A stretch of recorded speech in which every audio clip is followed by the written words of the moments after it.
आए बच्चों, आज हम लोग उपमा कालिदास महाकवि कालिदास के विषय में उन्होंने किस प्रकार उपमा अलंकार को अपने काव्य में स्थान दिया।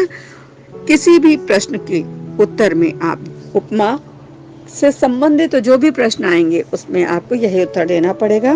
देखिए, अनेक चमत्कार पूर्ण उपमाओं की उद्भावना कालिदास की कविता कामिनी की कोई तुलना नहीं की जा सकती। अनेक चमत्कारपूर्ण उपमाएं उन्होंने लिखी। वे उपमा के सम्राट माने गए हैं। उनकी सभी उपमाएं वचन और लिंग का विचार कर यथार्थ एवं वैज्ञानिक धरातल पर लिखी गई प्रतीति होती है।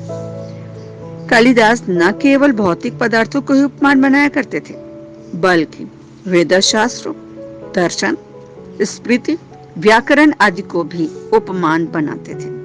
सुदक्षिणा, रानी सुदक्षिणा, दिलीप गोसेवा पढ़ाया ना आपने रघुवंशम में, उसी प्रकरण में हम आपको बताते हैं। सुदक्षिणा पुरस्कृता वर्तमानिक पार्थिव, याद आया? ये श्लोक याद आया? सुदक्षिणा ही तो आगे आती है पति के साथ नंदिनी की पूजा के लिए। सुदक्षिणा वन की ओर जाती हुई नंदिनी का अनुगमन करती हैं।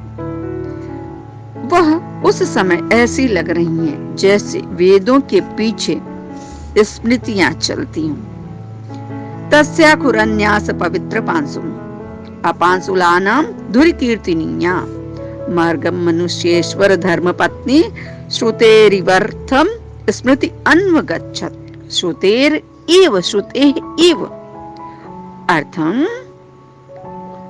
स्मृति अन्वगच्छत। स्वयंवर में आए हुए राजाओं का परिचय प्राप्त करती हुई इंदुमती आगे बढ़ती हैं। वह जिन राजाओं को छोड़कर आगे बढ़ती जाती हैं, उन राजाओं की इच्छाओं का दमन होता जाता है। आइए अब इस श्लोक को हम पढ़ें। संचारिणी दीप शिखेव रात्रो ये यम व्यतीयाय पतिम वरासा नरेंद्र मार्गात इव प्रपेदे विवर्ण भावः स्वसभूमि पालः। रघुवंशम महाकाव्य के द्वितीय सर्ग में जब महाराजा दिलीप नंदिनी को चराकर वन से नंदिनी को घास आदि चराकर वापस लौटते हैं, तो सुदक्षिणा उनकी प्रतीक्षा करती हुई स्वागत हेतु उद्यत होती है। दोनों के मध्य, राजा दिलीप और रानी सुदक्षिणा के मध्य, नंदिनी उसी प्रकार शोभायमान होती है जिस प्रकार दिन और रात के बीच में संध्या सुशोभित होती है। पुरस्कृता वर्तमानि पार्थिवेन प्रत्युद्गता पार्थिव धर्म पत्न्या तदंतरे सा विरराजधेनु दिनक्षपा मध्यगतेव संध्या। बेटा एक चीज ध्यान रखना, वाचक शब्द जिससे हम कहेंगे उसके जैसी लगती है, समान है, उपमा यही तो बताती है ना, समानता ही तो बताती है। तो इव शब्द यहाँ पे आया है इस श्लोक में। दिनक्षपा मध्य गतेव गतः इव गतेव संध्या। रात और दिन के बीच में कौन रहता है? संध्या रहती है। तो वह नंदिनी ऐसे सुशोभित हो रही है राजा दिलीप और रानी सुदक्षिणा के मध्य जैसे संध्या। स्थितः उच्चलितः प्रयाता, इस श्लोक में भी है तुम्हारी उपमा। अब इसको हम आगे पढ़ेंगे। अब हम स्थितः उच्चलितः प्रयाताम निषेदुषी मासन बंध हीरः जलाभिलाषे जलमाददाना छायेवताम भूपति अन्वगच्छत। इस श्लोक में उपमा लौकिक भाव बोध में गहरी उतरती दिखाई पड़ती है। संपूर्ण श्लोक में चारुत्व के केंद्र बिंदु उपमा प्रयोग ही है।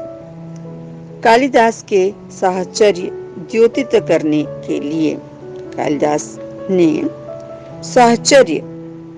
सहचर्यता जब एक साथ कोई काम करता है तो उसको साहचर्य कहते हैं। साहचर्य द्योतित करने के लिए छाया को उपमान के रूप में व्यक्त किया है। आइए इस श्लोक को हम पढ़ते हैं। स्थितः स्थिताम् उच्चलितः प्रयाताम् निषेधुषी मां संबंध धीरः जलाभिलाषे जलमाददानां छायेवतां भूपति अन्वगच्छत्। इस श्लोक में कालिदास ने साहचर्य द्योतित करने हेतु छाया को उपमान के रूप में लिया है। महाकवि कालिदास ने उपमानों का चयन करने के लिए पौराणिक कथाओं का भी आश्रय लिया है।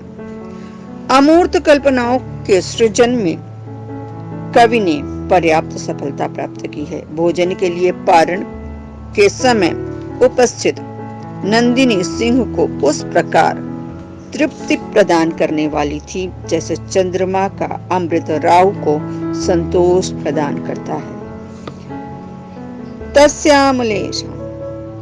तस्यालमेषां क्षुधितस्य तृप्त्यैः प्रतिष्ठ काला परमेश्वरेण उपस्थिता शोणित पारणामें सुरद्विषः चांद्रमसि सुधेव।